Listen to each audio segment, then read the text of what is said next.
número 3, y está en el versículo 4, el que rescata del hoyo tu vida. Y termino en el mismo versículo 4, el beneficio número 4, el que te corona de favores y de misericordia. Ahí está ya el mensaje, hermano. Si usted va a anotar, ya estuvo, ya le dimos el bosquejo.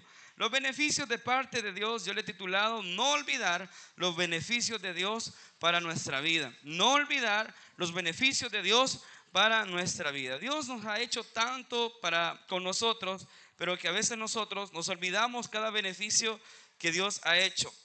Los favores de Dios no le podemos pagar, porque lo que Dios hace es gratis, ¿verdad? Es sin esperar nada a cambio. Ahora lo que el Señor demanda es que en nuestro corazón, en nuestra alma, en nuestro pensamiento pueda haber gratitud. Y fíjese que hablando de acción de gracia, le comentaba de que hemos estado súper bendecidos por cada culto de acción de gracia. Y casi no en todas las iglesias se observa esta bella costumbre, no le vamos a decir tradición, costumbre, de que un hermano diga, mire, vamos a hacer un culto de acción de gracia. Y le explico, desde ahí voy a comenzar a levantar el mensaje para tener una base.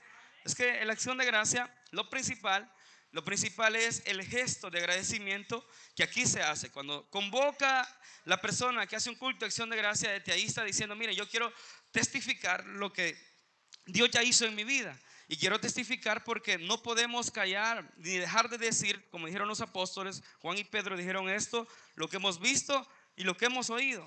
Entonces, qué oportunidad más maravillosa que a través de la iglesia, a través de un culto dedicado al Señor, por agradecimiento por el favor que Dios ha hecho. Este puede ser un favor de sanidad, puede ser un milagro, puede ser una provisión de parte de Dios. Entonces usted en gratitud dice, hagamos un culto. Pero el sentir del culto no es en sí el refrigerio, porque varios me dicen, hermano, pero ¿qué puedo dar? Hermano, ¿y qué voy a dar? El sentir del culto no es los tamales que estaban buenos el jueves, amén. Me confirma con fuerte amén. Con chile, ¿verdad, hermanos? Y pan francés tostado, Dios mío, ya nos dio hambre. El sentir no es quizás un pan con pollo, o que usted anda preocupado, ¿y qué voy a dar, verdad? ¿Qué le doy a los hermanos? Porque tenemos buena fama que los cristianos evangélicos nos gusta comer, pero eso es mentira de Satanás, porque no nos gusta comer, amén. Entonces, lo que le quiero expresar es que el sentir del culto de acción de gracia no se basa en lo que vamos a dar de comer. Lo que damos de comer es extra, es decir, añadidura, porque la persona dice, mire, yo estoy tan agradecido y tengo el presupuesto para hacerlo y voy a ofrendar. Y voy a ofrendar a través de los alimentos que hemos preparado para que mis hermanos también puedan gozar, puedan alegrarse de lo que la persona está viviendo. Entonces es válido, ¿verdad? Dar el refrigerio. Y tuvimos una experiencia linda donde mi hermano dijo, no voy a dar refrigerio, pero voy a dar una ofrenda para la iglesia. Y fue espectacular. Yo dije, hermano, me gusta y qué bueno que tomemos un modelo así, ¿verdad? Porque también la iglesia tiene necesidades. No estoy diciendo que descarten el refrigerio. Eso es buenísimo, amén. Pero el hermano dijo, voy a dar una ofrenda. Y qué bueno porque fuimos probados, ¿sí o no, hermano? Venimos aquí como nadie sabía nada, gloria a Dios, ¿verdad? Mire, yo no hallaba cómo despedir a los hermanos porque me quedaban viendo con una carita así, ¿verdad? Como la Stacy, ¿verdad? Pastor, pues sí, dígalo, no se muevan de donde están. Y yo, hermano, ya terminamos y todo, ya terminaron, sí, ya estuvo. Pero el punto del culto entonces era el testimonio, era orar por la persona que hace ese culto en agradecimiento, y es válido. Y si usted dice, pastor, yo no tengo ni ofrenda, yo no tengo ni para dar en un refrigerio, entonces, hermano, haga el culto, que nada lo detenga. No hay ningún problema. Hay un hermano que está aquí que dijo, yo lo voy a hacer con la célula. Y lo hizo con la célula, invitó amigos, hermanos, y tuve que cambiar el sermón literalmente porque el sermón se volvió evangelístico. Yo comencé hasta a hablar como evangelista y no todo ronco anduve toda la semana, pues, porque me llevó como 15 amigos. Entonces voy a aprovechar a tirar aquí, ¿verdad? La palabra de Dios, la atarraya, como decimos, para ver qué pescamos. Ahora, ese es un preámbulo, pero está en la Biblia, sí. Por ejemplo, hay un texto que nos habla de la gratitud, y este texto ya se lo voy a dar. Dice en Salmo 100, usted lo conoce. Se puede poner el Salmo 100, y quien está controlando el audio, bájelo por favor o póngase audífono. El Salmo 100 dice la Biblia, entrad por sus puertas con... Ahí está, literalmente está la palabra. ¿Puertas de a dónde, pastor? De la iglesia. Aquí se refería al templo. En su época se refería al tabernáculo. Cuando entramos nosotros por sus puertas, cuando usted viene a la iglesia, nosotros venimos con una acción de gracia. Ahora, ¿cómo venimos agradeciéndole al Señor? Y el Salmo 100 bien expresa, entrar por sus puertas con acción de gracias, por sus atrios podemos agradecerle con alabanza y bendiciendo su santo nombre. Y si usted bendice a los hermanos, eso es añadidura. ¿Cuál es el propósito? Bendecir primero el nombre de Dios y venir y entrar a la iglesia. Por eso es válido que dentro de la iglesia se forme el culto de acción de gracia. Usted lo quiere en su casa, vamos también a hacerlo, pero literalmente así dice, con acción de gracia por sus puertas. Pero hay otro versículo que ampara lo que estoy diciendo, Filipenses 4:6. Dice la Biblia: por nada estéis afanosos, si no sean conocidas vuestras peticiones delante de Dios en toda oración y ruego con acción de gracias. Ahí está. Y puedo seguirle dando textos, pero es nada más para amparar lo que estamos viendo en el Salmo 103, donde el salmista comienza a bendecir el nombre de Jehová. Y él dice: alma mía, necesito que puedas bendecir el nombre de Jehová y que bendiga todo mi ser su santo nombre. El salmista involucra aquí prácticamente toda la parte del cuerpo humano, pero él se basa en el alma, esa parte intangible, ¿verdad? Que no la vemos, pero que nos da vida, que nos hace seres pensantes, seres con conciencia y seres con fácil decisión o toma de decisiones, porque eso es lo que produce el alma. Entonces el salmista insta al alma, esa parte intangible, a que pueda bendecir el nombre de Dios. Y luego dice: pero no solo mi alma, sino que todo mi ser su santo nombre. O sea, para bendecir el nombre de Dios no solo es el alma, sino que todo nuestro ser. Por eso es que siempre decimos, hermanos, que es inconcebible de que alguien diga: yo estoy adorando a Dios, pero que las manos las tenga en la bolsa. Bueno, si hace frío es válido, ¿verdad? Porque todo el ser expresa la adoración que usted y yo tenemos en agradecimiento delante de Dios por las bendiciones que Dios nos ha dado. Amado hermano, estar aquí en esta mañana sentados, escuchando el mensaje de la palabra de Dios, habiendo ya alabado, adorado al Señor, es como un motivo fuerte para estar agradecidos con el Señor. Aunque usted no haya recibido las peticiones que le ha hecho el Señor, aunque usted no haya recibido aún sanidad, aunque no haya recibido el milagro, pero el hecho de estar con vida, eso dice mucho que el Señor está con nosotros, iglesia. Entonces comienza el salmista a expresar, el salmista, yo lo he dicho, es David, que está instando a que no nos olvidemos de los beneficios. El Salmo todo 113 es un himno de alabanza que expresa, como le decía, gratitud y asombro por la bondad de Dios. Hoy cantamos una alabanza que así decía, ¿verdad? Nuestra vida, Dios ha sido bueno, que así se llama, la bondad de Dios, ¿verdad? Al final la vamos a cantar nuevamente para terminar de estructurar el sermón a través de esa alabanza, porque la bondad de Dios es tan grande, tan infinita, que solo podemos nosotros bendecir el nombre de Jehová. ¿Se acuerda el testimonio que le comenté de un hermano que me encontré en Cojute, que yo no lo quería ver, ¿verdad? Y estaba dando esa serie que estamos hablando esta semana anterior, y cada vez que él es bendecido, él lanza un beso hacia el cielo y dice: te amo, Dios. Y es la forma que expresa la gratitud, ¿verdad? Que hacia el cielo él como señal de que está agradecido por lo que Dios le provee, lo que Dios hace en su vida. Y fíjese de que el primer beneficio que se revela aquí en la palabra, en el Salmo capítulo 103, está en el versículo 3. En la pantalla va a aparecer, pero vuélvalo a leer. Y quiero profundizar en este versículo. Dice: no olvides ninguno de tus o de sus beneficios. Le dice a su alma, David hablando con su propia alma. Y el primer beneficio que él identifica, él pudo bien decir: no olvides el beneficio que Dios me hizo rey, que Dios me ha provisto autoridad sobre toda una nación, que Dios me ha provisto una familia, Dios me ha provisto de bienes, de recursos, me ha hecho un gobernador. No, David, el primer beneficio que él insta que nosotros debemos de agradecer todos los días es porque Dios nos ha perdonado de todos los pecados. Y el primer beneficio dice: Él es quien perdona todas tus iniquidades. ¿Por qué no dice todos tus pecados? Aunque la palabra iniquidad está asociada a la palabra pecados. Pero fíjense que al estudiar el Hebreos, la connotación bíblica de iniquidades se refiere a algo moral, a una falla moral. Por eso David dice: no, Señor, primero te agradezco porque el primer beneficio que yo he recibido es que me has perdonado todas mis incapacidades moralmente hablando. Entonces David está reconociendo que el beneficio primero que nosotros hemos recibido ahora con la revelación del Nuevo Testamento de parte de Jesús es quien nos ha perdonado todo, se llama Jesús. ¿De acuerdo? Entonces usted y yo ahora vivimos como personas perdonadas, no como personas culpables.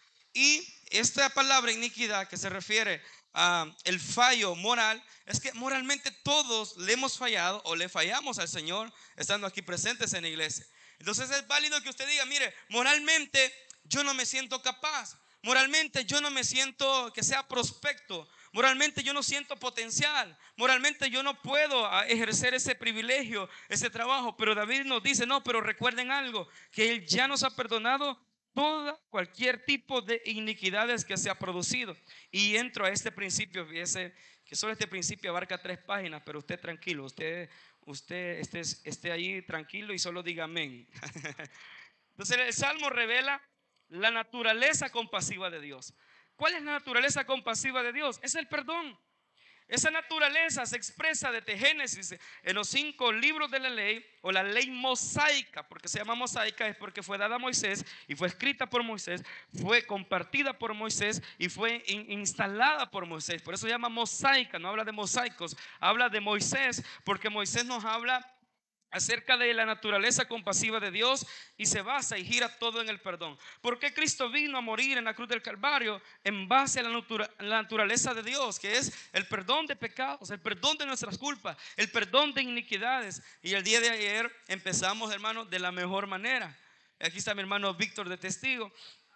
Empezamos de la mejor manera. Comenzamos el evangelismo cabal en la familia de mi hermano Víctor. Comenzamos a evangelizar a las familias alrededor. Y para la gloria de Dios, hermano, de entrada 2 personas, si no me equivoco, o 3 recibieron a Cristo como su único y suficiente salvador personal de su vida.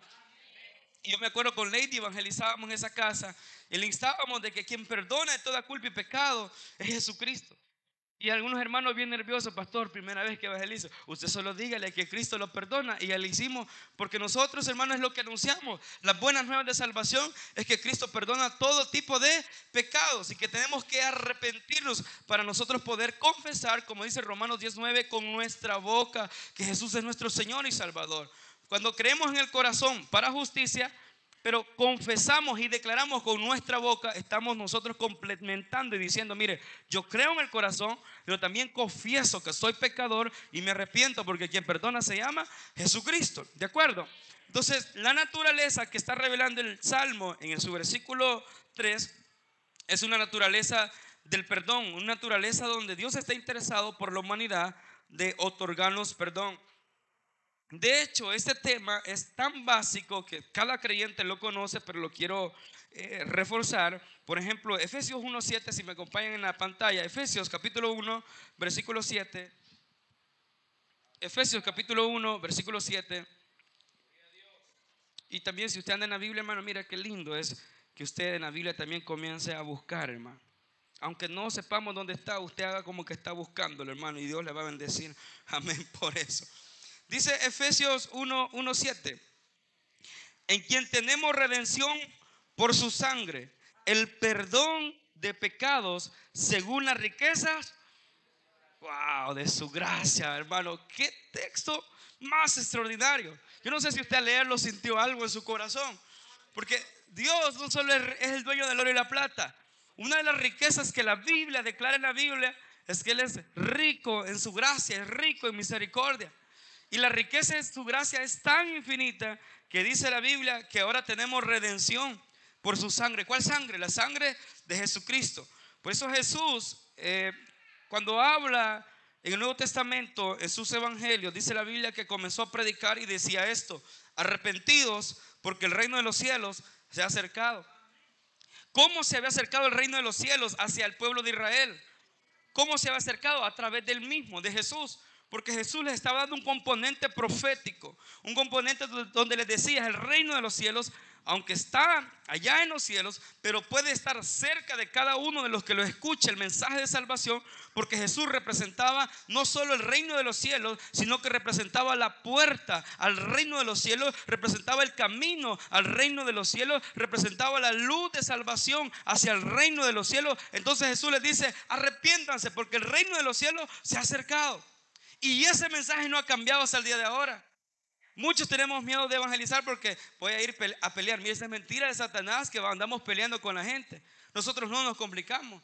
De hecho, había gente que no nos quería recibir, pero como usábamos la técnica, ¿verdad? Mire, pero ¿verdad? Amén. Pues pasen. Tuvieron que escuchar el mensaje de salvación. Nuestro sentir no era esas canastas. Esas canastas es el complemento de ayuda social. Es la obra, porque la fe sin obra es muerta. Pero nuestro sentir era decirles: mire, el reino de los cielos se ha acercado. Le invitamos que nos arrepintamos. Entonces Jesús lo expresaba así, Juan el Bautista lo expresaba así. La Biblia dice que también de la misma manera, Lucas 15:7, habrá más gozo en el cielo por un pecador que se arrepiente que por 112 que estamos reunidos aquí justos que no necesitan arrepentimiento. Vamos a ver si usted me ha puesto atención. ¿Cuántas almas recibieron a Cristo según el reporte que dio el pastor? 14 almas. ¿Cuántas fiestas? Yo le decía a la hermana que aceptó a Cristo. Mire, en este momento ahí hay una gran fiesta en el reino de los cielos. En español hay un gran pachangón. Y yo le decía a esa hermana, mire, si aquí la fiesta, usted, ¿verdad?, se siente atraído porque es una gran alegría, ¿verdad? Que los cohetes, que los dulces, que no sé qué, ¿verdad? Cuando antes usted estaba allá, hoy, por supuesto que no, las fiestas son diferentes de nosotros. Si estas fiestas aquí paganas son alegres, imaginemos una fiesta en el cielo, hermano. Wow, con un pecador que se ha arrepentido. En el cielo, yo no sé, allá forman una fiesta, quizás, hermano. Bueno, no podría explicarle, pero si la Biblia dice que hay gozo en el cielo por un pecador que se arrepiente, entonces, hermanos, Jesús está interesado en arrepentimiento. Y la Biblia dice que Él no vino a llamar a justos, sino a pecadores al arrepentimiento. Y todos los que estamos aquí tuvimos que entrar y estamos en la categoría de gente pecadora, aunque no diga amén, de gente mala. En mi cantón le llamamos malacate al malo, no sé por qué. Somos malacates de fábrica, ¿sí o no? Somos cizañosos de fábrica, somos culpables de fábrica por naturaleza, pero gloria al Señor, porque Él no vino a llamar a gente perfecta ni a santos, sino que a gente que procede al arrepentimiento, que reconoce sus pecados, y somos perfeccionados cada día por el amor, por la misericordia de Jesucristo. Cada día Dios trabaja en nosotros, cada día Jesús trabaja en su corazón, cada día Jesús trabaja en su pensamiento, cada día Jesús trabaja en nuestra vida para ser perfeccionados hasta el día que aparezca en las nubes y le recibamos y estemos por una eternidad con Él. Ese es el evangelio que no ha cambiado. Gloria a Dios por eso. La Biblia dice que en su nombre se predicará el arrepentimiento para el perdón de los pecados a todas las naciones, comenzando de Jerusalén. Y Miqueas 7:19 dice esto, que Él volverá a tener misericordia de nosotros y sepultará. ¿Usted ha escuchado eso? Que sus pecados son arrojados a lo profundo de la mar. Aquí le tengo el respaldo bíblico. Miqueas 7:19 dice, echará en lo profundo del mar todos nuestros. En un lenguaje simbólico, obvio, ¿verdad? No va a decir, voy a ir al mar. ¿Por qué, pastor? Como usted dijo que los pecados ya los voy a ir a dejar, voy a ir a echarlos allá. No, es un acto simbólico porque el mar es profundo, porque el mar tiene una gran profundidad. Entonces es un acto simbólico. El Señor dice esta palabra. El profeta Miqueas, uno de los profetas menores, dice que Él volverá a tener misericordia de nosotros. Si estás esta mañana y te sientes incómodo porque dices, no, es que me siento pecador, pastor, me siento mal, pastor, porque le he fallado al Señor, hay una buena noticia. Dice la Biblia que Él volverá a tener misericordia de nosotros. ¿Y qué hace el Señor? Sepulta nuestras iniquidades, que está relacionado a nuestras fallas morales, nuestros pecados. Y dice, y echará a lo profundo del mar todos nuestros pecados. Hay de usted si los quiere ir a volver a agarrar, hermano. Pero el Señor ya lo hizo con usted. Desde el momento que lo ha perdonado, sus pecados han quedado en el olvido según la presencia de Dios. La presencia de Dios entonces está dispuesta a decir, mire, yo te perdoné toda culpa. Quienes somos buenos para sacar nuestros pecados pasados somos nosotros, ¿sí o no? Ay, este hermano no me va a decir nada porque le voy a sacar sus trapitos al sol. Eso es nuestra humanidad pecaminosa, ¿sí o no? Aunque no me digan amén. Pero Dios no actúa así.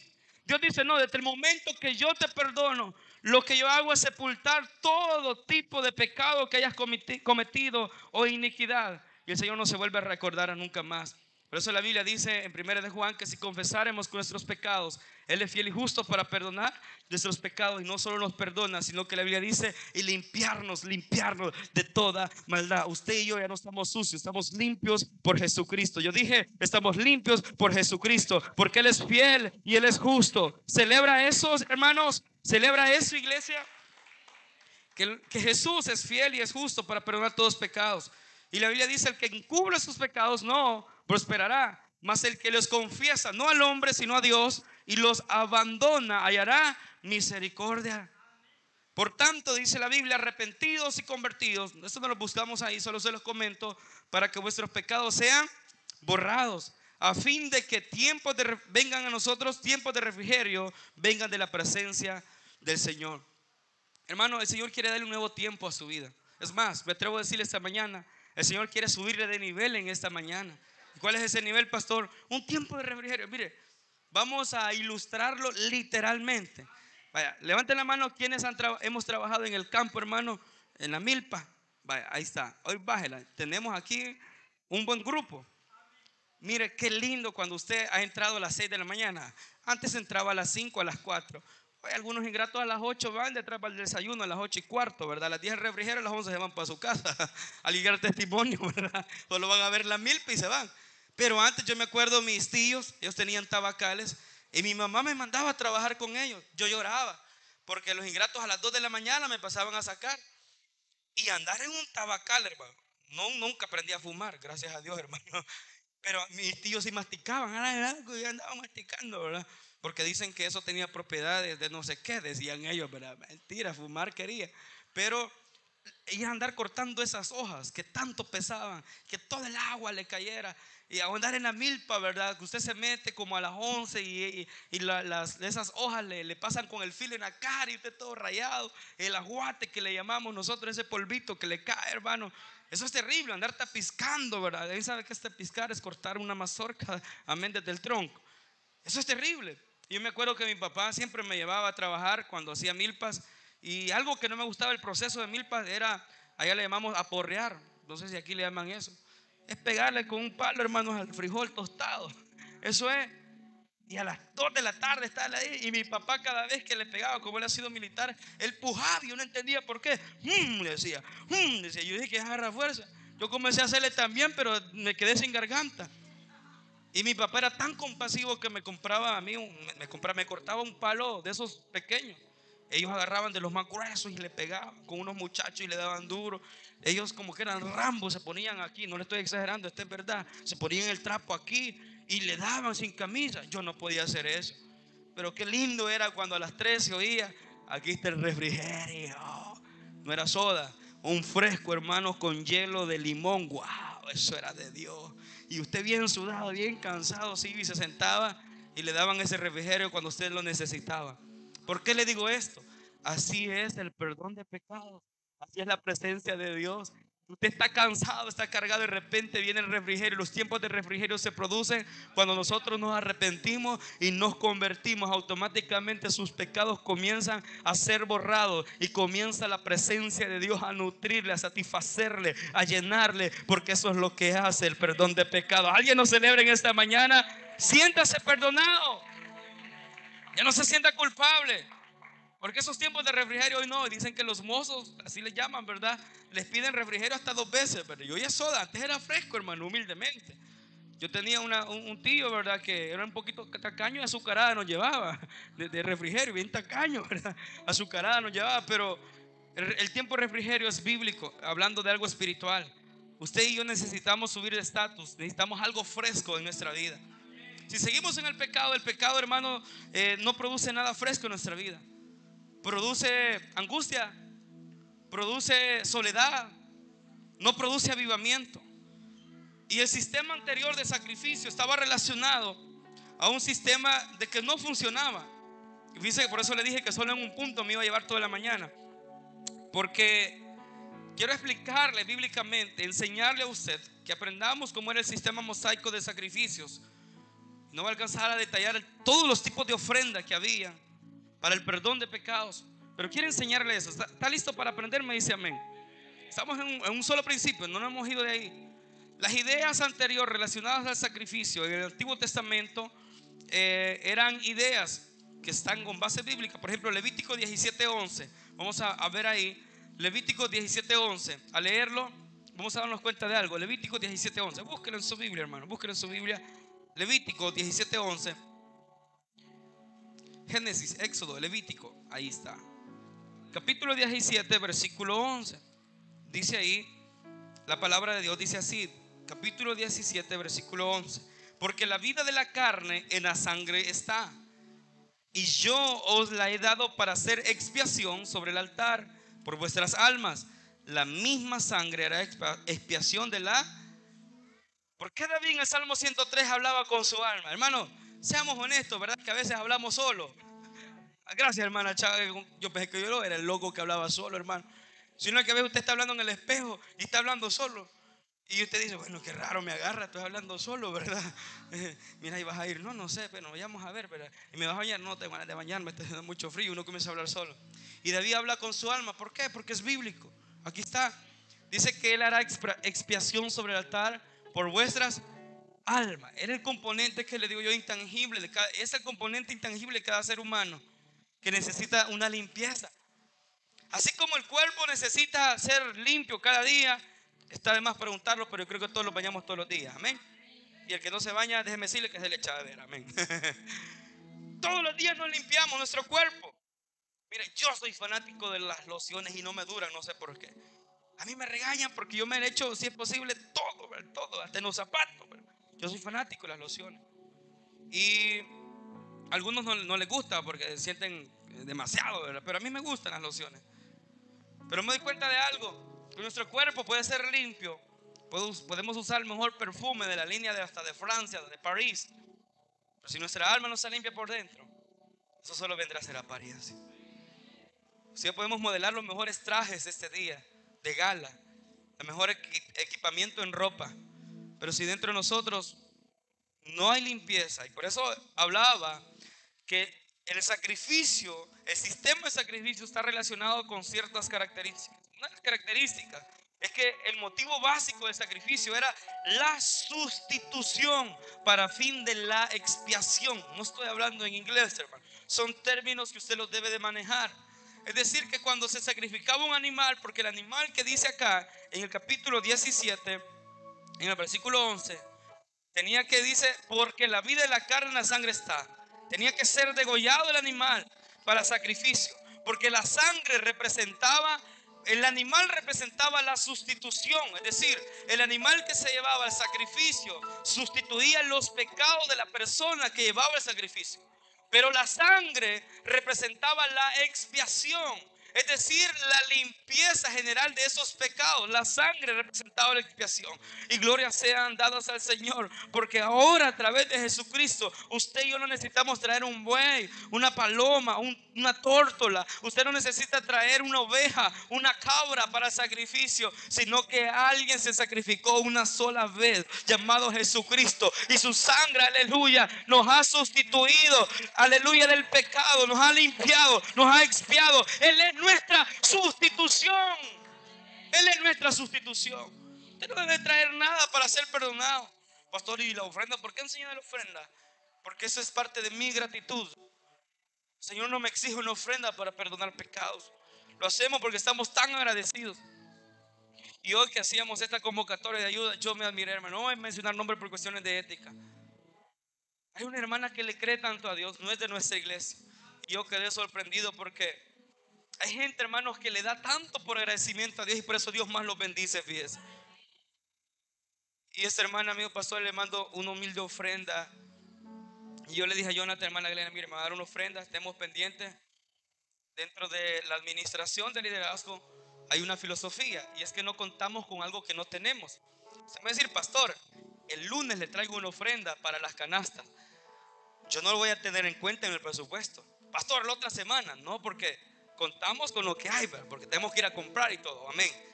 Esa hermana me dijo, pastor, le voy a mandar una ofrenda y cuando vamos a ver, hermano, era una cantidad, no voy a mencionar el nombre por ética también, pero gracias a esa cantidad creo que cubrimos, bueno, muchas canastas, hermano, que es la mitad de las canastas que íbamos a repartir. No lo digo para que se sienta mal, ya, yo que poquito di, no.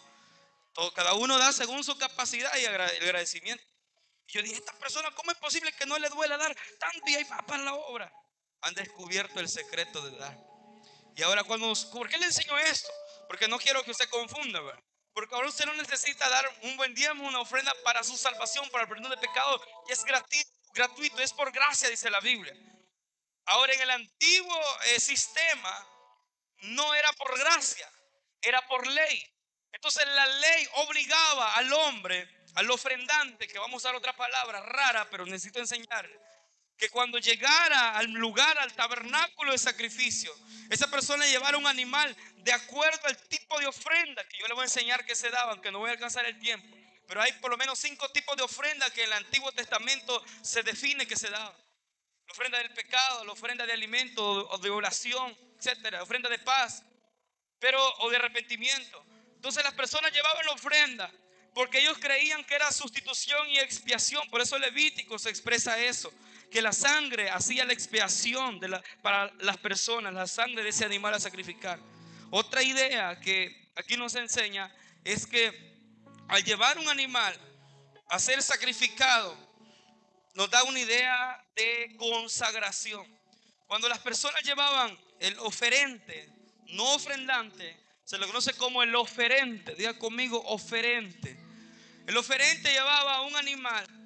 Este animal tenía que ser degollado, así como usted degolla las gallinas para diciembre, gloria a Dios.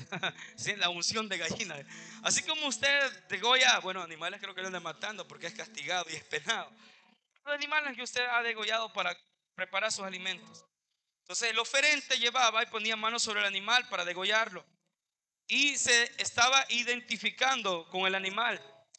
Estaba simbólicamente transfiriendo los pecados de él hacia el animal que se iba a sacrificar. Imagínense, ese era el simbolismo de la ley mosaica, de la ley mosaica. Y había nada más 5 especies que yo les mencioné de animales que se podrían sacrificar.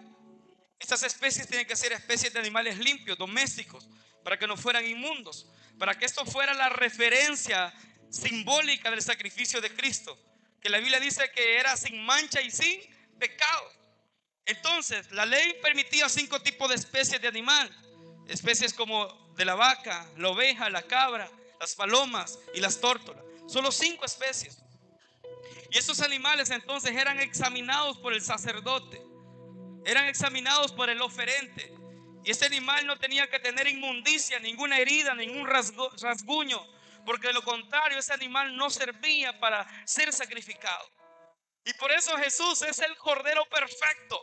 Por eso Jesús es el cordero que quita todo pecado del mundo, porque Él es santo, Él es sin pecados. Y todo su ministerio, Él jamás falló, jamás pecó. Se hizo pecador por amor a nosotros. El peso del pecado cayó sobre de Él. Pero dice Isaías, pero por su llaga hemos nosotros sido curados, hemos nosotros sido perdonados. Ese sacrificio sobre Cristo, el perfecto cordero inmolado en la cruz del Calvario. Usted me dice, pastor, pero ese mensaje ya lo había predicado en una campaña. No es para nosotros, porque desconocemos a veces de doctrina básica. Desconocemos acerca de esto. Porque cada vez lo estoy preparando para la Santa Cena. Usted y yo pasamos, comemos el pan, comemos la copa, pero no sabemos qué representa, de dónde viene. Y eso representa el amor incondicional de Cristo sobre nosotros. ¿Cuántos sienten esa gloria de Cristo aquí, hermano? Dele palmas al Rey de Reyes y Señor de Señores. Entonces los animales se sacrificaban. Eran animales apreciados por sus dueños, eran animales costosos y eran animales sumisos. O sea que el dueño que iba al sacrificio, el animal, no debería ser cualquier animal. Tenía que ser un animal que le causara un costo. Por eso es que Jesús, ahora entendemos esto, cuando en el Nuevo Testamento entra al templo y le va a dar vuelta a todo aquello, a los cambistas que estaban ahí, porque se estaban aprovechando, porque la gente que no podía llevar animales por las distancias lejos a Jerusalén, compraban animales para el sacrificio ahí. Ojo con esto. Jesús no estaba en contra de la ley mosaica, porque hasta ese momento Cristo aún no había muerto, la ley todavía seguía vigente. La ley queda caducada cuando Cristo es sacrificado en la cruz del Calvario para que se cumplan las palabras del nuevo pacto. ¿Cuál nuevo pacto? En mi sangre, un pacto de gracia. No estamos bajo la ley, estamos bajo la gracia.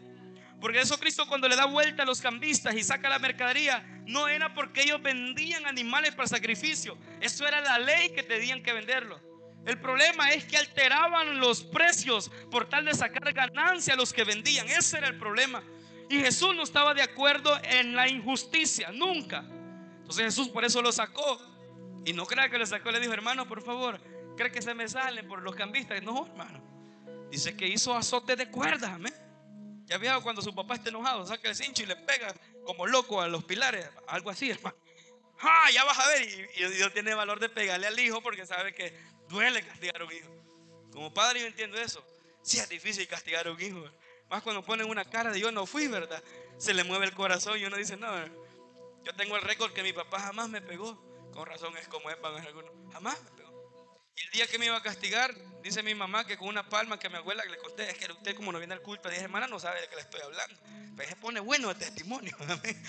Mi abuela hacía palmas, esas trenzas. Ese es mi mamá, que mi papá, ese día que me iba a pegar, agarró una palma, imagínense, para pegarme. Qué compasivo, ¿verdad? Dios, bueno, Jesús se enojó porque no era el método, no era la forma que se había estipulado en la ley mosaica. Por eso es que le da vuelta a los cambistas. Y no era porque estaban vendiendo, porque la forma en el atrio, en el patio, en el corredor del templo donde vendían los animales, era para ayudar a la gente pobre que no podía traer algo. Y la gente pobre normalmente compraba tórtolas o palomitas. Esas palomas las compraban para el sacrificio. Por eso la Biblia dice que Jesús, por amor a nosotros, se hizo pobre. Porque cuando fueron al templo, Jesús no llevaba una oveja, Jesús no llevaba un buey, Jesús no llevaba una cabra. ¿Qué llevaba Jesús? Llevaba tórtolas. Porque solo la gente del estatus pobre podía comprar eso. Y Jesús, por eso dice, cumple la escritura, se hizo pobre para demostrarlos que ahora somos ricos. ¿En qué? Estoy bien, pastor, pero ¿por qué somos ricos? Si apenas ando para regresarme en el bus. Somos ricos en gracia de parte de Él. Somos ricos en perdón de parte de Él. Somos ricos en misericordia, en bondad de parte de Él. Porque Él se hizo pobre por amor a nosotros. Gloria a Dios por eso. Isaías, por eso 53:7 yo le mencionaba, angustiado, Él afligido, que no abrió su boca, como cordero fue llevado al matadero, y como oveja delante de sus trasquiladores enmudeció. Porque Él representa nuestro sacrificio perfecto. ¿Cómo ofrecían entonces el sacrificio? Escucha, el oferente llevaba personalmente el animal, yo le explicaba, y se ponía cerca del cerco del tabernáculo, donde estaba el altar llamado el altar del holocausto. Y el oferente ponía la mano sobre el animal que representaba la consagración. Él indicaba al sacerdote que ese animal era el sustituto. Con ese acto estaba indicando la transferencia de sus pecados. El oferente también degollaba, yo lo he explicado, como señal de justa paga por sus pecados. Como Isaías 53:6 dice, todos nosotros nos descarriamos como ovejas, cada cual se apartó por su camino, mas Jehová cargó en él el pecado de todos nosotros. Teológicamente, antes de ir Jesús a la cruz en el Getsemaní, ¿por qué Jesús, sus gotas parecían como gotas de sangre, sus gotas de sudor? ¿Por qué? Porque Jesús estaba cargando el peso de pecado desde allí. Antes de subir a la cruz, Jesús en el Getsemaní ya había tenido la primera victoria, donde le dice, Padre, yo sé que tú me puedes librar de ir a la cruz. Yo sé que si yo te lo pido, tú me puedes librar de ser sacrificado. Pero Jesús hace una oración poderosa y dice que él había estado una hora orando en el monte de Getsemaní, esperando que sus discípulos oraran juntamente con él, y no habían podido velar ni tan siquiera una hora. Por eso Jesús le dice, velad y orad para que no entréis en tentación. Porque la oración que Jesús está haciendo es una oración de entrega, es una oración de sacrificio. Jesús está haciendo la ofrenda perfecta. Jesús está a punto de entrar al holocausto perfecto. La palabra holocausto significa del todo quemado, del todo deshecho, y el humo que subía era el olor grato delante de Jehová, y por eso el sacrificio tenía que ser del todo, del todo. Y Jesús en ese momento en Getsemaní, Padre, si es posible, pásame esta copa, pero no sea como yo, sino que sea tu voluntad. Su sudor comienza a caer allí, y comienza a sentir como que eran gotas de sangre que caían, porque Jesús bien pudo decidir no ir a la cruz. Pero ese peso que sentía, según Isaías 53:6, si me sigues, ahí está, dice que Él era la carga que llevaba del pecado de cada uno de nosotros. Y ahora Él nos ha quitado esa carga de pecado con el sacrificio perfecto. Desde el Getsemaní Él venció, porque Él bien pudo decir, Padre, ya no aguanto más, ya no quiero ir. Pero dijo, me someto a tu voluntad.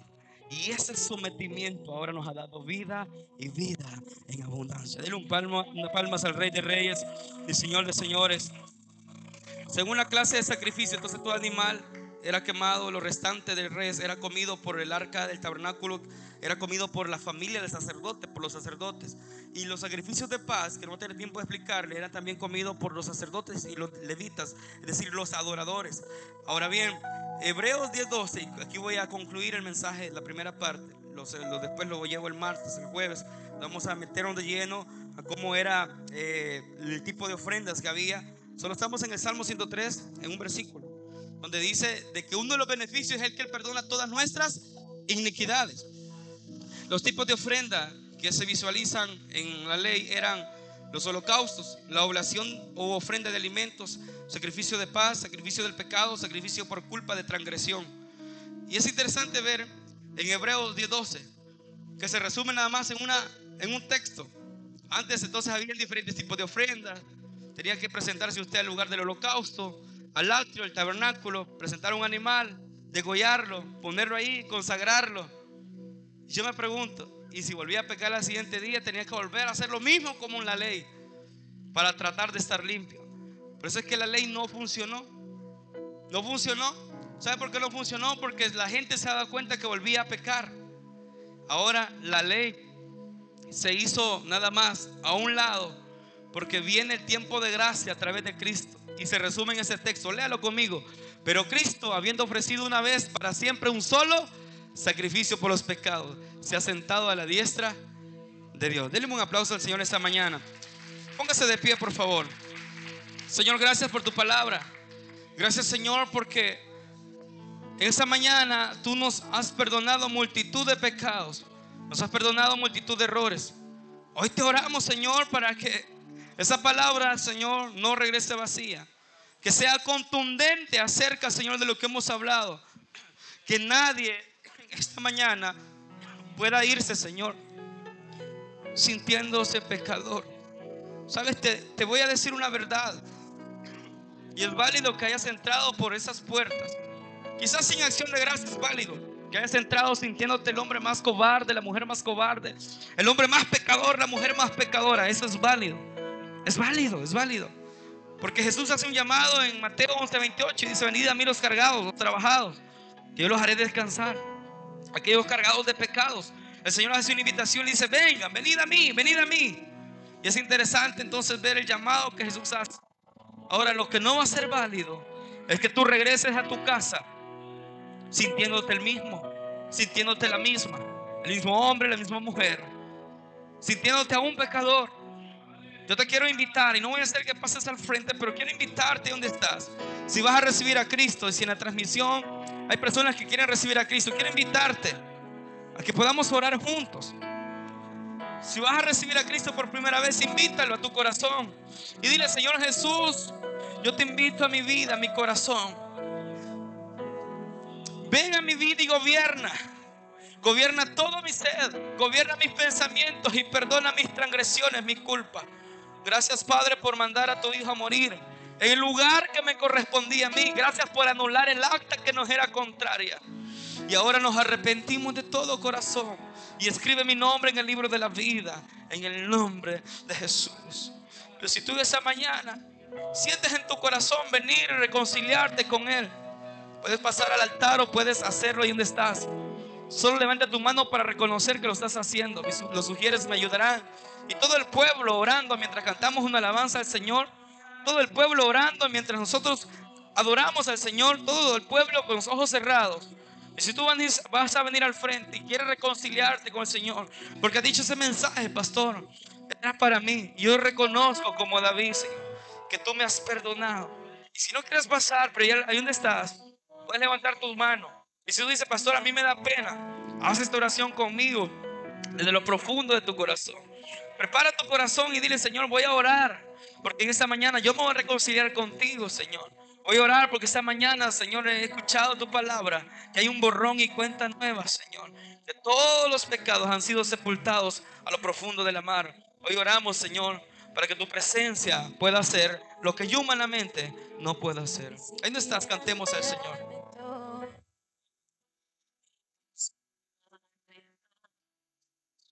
Si vieras verdad,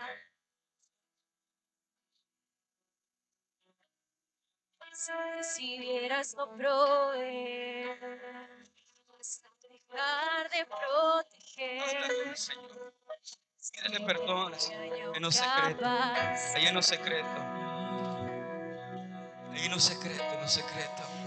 Si vieras no dar tu vida, presencia está aquí. Está sanando. Está despertando nuevos corazones. Su santidad está aquí. Su fuego está aquí. Su presencia está aquí. Su presencia está aquí. Dile, Señor, yo me reconcilio contigo. Reconozco, Señor, que no soy digno de ser llamado tu hijo. Reconozco en esta mañana, Señor, que he fallado y pecado contra el cielo y contra ti. Pero hoy venimos delante de tu presencia. Nuestro amigo fiel, eres nuestro abogado y nos perdona, Señor. Gracias, Jesús, porque nuestra vida, dile, te amo, Señor, porque mi vida te pertenece. Nuestra vida te pertenece. Aunque en el antiguo sistema, Señor, eran animales sacrificados y los seres humanos volvían a fallar, a pecar, hoy te damos gracias, Señor, porque es por tu misericordia ahora, por el sacrificio vivo. Ese sacrificio que una sola vez, Señor, se hizo, ahora nos da entrada al reino, nos da entrada a tu presencia, al trono de tu gracia. Y ahí nos encontramos. Gracias, Señor, porque estás quitando